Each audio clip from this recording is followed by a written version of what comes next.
Jurisprudence. हमारे पास 3 jurist थे जिन्होंने जूरिस्प्रूडेंस को अपने अप्रोच के लिहाज से डिवाइड किया था। अगर हम देखें आस्टन डिवीजन, तो आस्टन ने जूरिस्प्रूडेंस को 2 काइंड्स में डिवाइड किया था। Number first particular jurisprudence, number second general jurisprudence. अगर हम बेंथम की बात करें तो बेंथम डिवीजन ये था कि उन्होंने जूरिस्प्रूडेंस को expository jurisprudence and sensorial jurisprudence में डिवाइड किया था। अगर हम बात करें साल्मंड्स डिवीजन की, तो साल्मंड ने जूरिस्प्रूडेंस को 3 काइंड्स में डिवाइड किया था। Number first analytical jurisprudence, number second historical jurisprudence, number third ethical jurisprudence.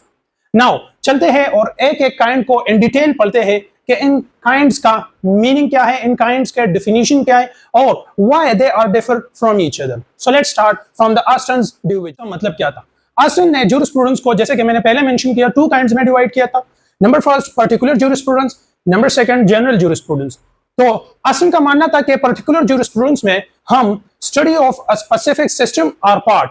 अब स्पेसिफिक सिस्टम से उनका मुराद था कि जब हम एक स्पेसिफिक लॉ के बारे में स्टडी करना चाहते हैं एज अ होल, या सिर्फ उस स्पेसिफिक लॉ का कुछ पार्ट हम पढ़ना चाहते हैं, तो वो हम पर्टिकुलर जूरिस्प्रूडेंस में पढ़ते हैं। फॉर एग्जांपल हमारे पास फैमिली लॉ है, तो फैमिली लॉ एक स्पेशल लॉ है which is going to deal one subject matter, that is family matters।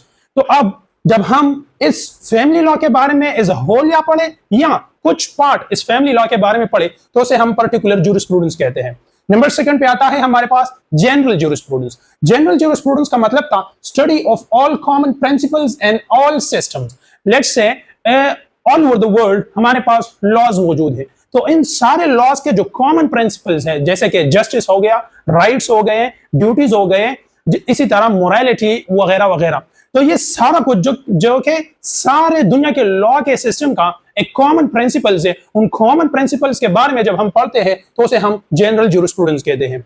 So this is all for the particular jurisprudence and general jurisprudence. Particular jurisprudence में हम एक specific law और specific part of law के बारे में पढ़ते हैं, जबकि जनरल जूरिस्प्रूडेंस में हम common principles to all the legal systems के बारे में पढ़ते हैं। जूरिस्प्रूडेंस को 2 और क्लासेस में डिवाइड किया। उन्होंने कहा कि 2 और काइंड्स जूरिस्प्रूडेंस के होते हैं। उन्होंने कहा कि एक एक्सपोजिटरी होता है, दूसरा उन्होंने कहा कि एक सेंसोरियल होता है। तो एक्सपोजिटरी जूरिस्प्रूडेंस में उनका मानना था कि हम लॉ को व्हाट द लॉ इज पढ़ते हैं, कि मतलब एक लॉ क्या है, इसका फ्यूचर और पास्ट के साथ कोई कंसर्न नहीं है। ये सिर्फ और सिर्फ इन क्वेश्चंस को आंसर करते हैं जो कि प्रेजेंट लॉ के मुतालिक हो, like what is law, future में नहीं ना पास्ट में, what is law as it is, neutral होके, ना उनके बैडनेस को पढ़ता है ना उनके गुडनेस को पढ़ता है। तो ये एक्सपोजिटरी जूरिस्प्रूडेंस में आता है। तो इसमें नो फ्यूचर कंसर्न होता है, नो पास्ट कंसर्न होता है अबाउट लॉ, बस हम इसको प्रेजेंट में व्हाट इज द लॉ ये पढ़ते हैं।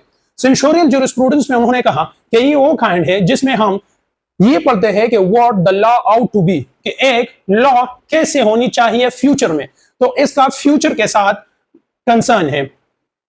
Sensorial jurisprudence is going to be affected by the concept of utility. Now utility एक theory है, theory of utilitarianism। उसमें उन्होंने कहा था कि man loves those things which is going to benefit him and hate those which is going to hurt him। तो उनका मानना था कि इंसान हमेशा दुनिया में उन चीजों से मोहब्बत करता है जो उसको नफा बख्शता है और उन चीजों से नफरत करता है जो कि उसके नफा के खिलाफ हो। तो ये उसका अप्रोच था और उन्होंने कहा कि सेंसोरियल जूरिस्प्रूडेंस में हमेशा इंसान उन्हीं चीजों को पढ़ता है जो उसको फायदा पहुंचाता है, and he is going to neglect all those things which is not going to benefit him. हमारे पास जूरिस्प्रूडेंस 2 किस्म के होते हैं, एक थियरिटिकल है, एक प्रैक्टिकल है। फिर उन्होंने कहा कि थियरिटिकल के हमारे पास 3 काइंड्स होते हैं। Number first analytical jurisprudence, number second historical and number third ethical. Now पढ़ते हैं कि एनालिटिकल जूरिस्प्रूडेंस से क्या मुराद है, हिस्टोरिकल से क्या मुराद है एंड एथिकल से क्या मुराद है, इन डिटेल पढ़ते हैं। जूरिस्प्रूडेंस क्या है, उसका एम क्या था, उसका स्कोप क्या है। एनालिटिकल जूरिस्प्रूडेंस तो पढ़ते हैं पहले कि एनालिटिकल जूरिस्प्रूडेंस क्या है, इसका एम क्या है, इसका फोकस क्या है, इसका स्कोप क्या है, एंड कंक्लूसिवली हम इसको फिर सम अप करेंगे। तो analytical jurisprudence deals with the basic principles of existing law. Basic principles of existing law, इसका मतलब ये हुआ कि इनका कंसर्न सिर्फ और सिर्फ प्रेजेंट लॉ से है, कि प्रेजेंट में क्या लॉ है, उसके बेसिक प्रिंसिपल्स क्या है, उसको पढ़ते हैं हम इसमें। अगर हम इसकी एम की बात करें तो it focuses on law as it is. ये फोकस करता है लॉ पे जो कि है हकीकत में एज इट इज, मतलब जो लॉ है उसके बारे में डिटेल्स प्रोवाइड करता है, not on how it should be. इनका फ्यूचर से कोई कंसर्न नहीं है कि how a law ought to be. Analytical jurisprudence has no concern with the question it should be or how it was। मतलब ये हुआ कि एनालिटिकल jurisprudence का कंसर्न सिर्फ और सिर्फ प्रेजेंट लॉ से है, and analytical jurisprudence has no concern with the future of a law or a past of a law। अगर हम स्कोप की बात करें कि हम इसमें क्या क्या पढ़ते आ रहे हैं या क्या क्या पढ़ते जाएंगे, तो फर्स्ट हम इसमें कहेंगे कि एक क्लासिफिकेशन ऑफ लॉ, कि एक प्रेजेंट लॉ के जो बेसिक प्रिंसिपल्स है उसको पढ़ेंगे। फिर हम ये पढ़ेंगे कि प्रेजेंट लॉ एग्जिस्टिंग लॉ किन किन क्लासेस में डिवाइड किया गया है। हम उसमें relation of law with various other kinds of law, कि हमारे पास एक एग्जिस्टिंग लॉ है, इसका और लॉ के साथ क्या ताल्लुक है, ये हम पढ़ेंगे। इसमें लीगल कॉन्सेप्ट जो हमारे पास पोजीशन हो गया, ओनरशिप हो गया, राइट्स हो गए, पनिशमेंट्स हो गए, ये जो लीगल कॉन्सेप्ट्स है हम इसके बारे में पढ़ते हैं। एंड एक बात याद रखना कि हम जितना भी ज्यूरिस्प्रूडेंस पढ़ते हैं वो हम एनालिटिकल ज्यूरिस्प्रूडेंस पढ़ते हैं। From first semester two even sixth semester तक जो हम ज्यूरिस्प्रूडेंस पढ़ते हैं वो एनालिटिकल ज्यूरिस्प्रूडेंस है, जिसमें हम कॉन्सेप्ट्स के बारे में पढ़ते हैं। इन कंक्लूजन, अगर हम एनालिटिकल ज्यूरिस्प्रूडेंस को सम अप करें तो it is neutral and descriptive study of law. मतलब ये हुआ, न्यूट्रल का मतलब ये हुआ कि a law as it is हम उसको पढ़ेंगे, and we have no concern to answer that how it should be और हाउ इट वाज, यानी लॉ कैसी होनी चाहिए या लॉ कैसी थी पास्ट में, तो हम इनसे कोई कंसर्न नहीं रखेंगे। हम न्यूट्रल स्टडी करेंगे लॉ के बारे में एज इट इज।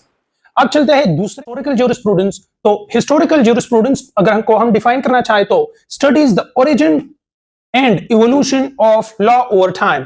तो इसमें हम लॉ के पास्ट के बारे में पढ़ते हैं कि एक लॉ कैसा उसका ओरिजिन होता है, फिर किन किन स्टेजेस से वो गुजरकर एग्जिस्टिंग लॉ की तरफ आता है। अगर हम देखें तो हम एक लॉ को लेते हैं और इसके पास्ट का जितना भी हिस्ट्री है उसको पढ़ते आ रहे हैं कि इसमें क्या क्या, इसका ओरिजिन कहां से होता है, इसमें इवोल्यूशन कैसे आता है, इसमें क्या क्या इवेंट्स आते हैं और किन किन इवेंट से पास होकर ये हमारे पास आज मौजूद है। तो लॉ इन सालमन का मानना था कि law is seen as a product of customs, traditions and social practices. Salmond कहता है कि लॉ हमारे पास प्रोडक्ट है, मजमूआ है कस्टम्स का, ट्रेडिशंस का एंड सोशल प्रैक्टिसेस का। तो ये तीन चीजें हमारे पास पास्ट में हुआ करते हैं। अगर हम देखें customs, habitual course of conduct, ये हम बाद में पढ़ेंगे, custom is a source of law, ये सारा कुछ हम डिटेल करेंगे, लेकिन आज सिर्फ ये समझे अभी के लिए कि कस्टम्स पास्ट के जो हैबिचुअल बिहेवियर है उसे कहते हैं, ट्रेडिशंस भी पास्ट से कंसर्न है एंड सोशल प्रैक्टिसेस भी जो पास्ट से कंसर्न है। तो मतलब ये हुआ कि हम लॉ के पास्ट के बारे में पढ़ रहे हैं। Law grows with society shaped by history. ये कहता है कि हमारे पास कानून, जैसे कि सोसाइटी ओरिजिनेट होती है फिर सोसाइटी ग्रो करती है, इसी तरह लॉ भी सोसाइटी के साथ ग्रो करती आ रही थी and shaped by history, and history ने उसको एक शक्ल दिया है जो कि हमारे पास हिस्टोरिकल ज्यूरिस्प्रूडेंस के शक्ल में मौजूद है।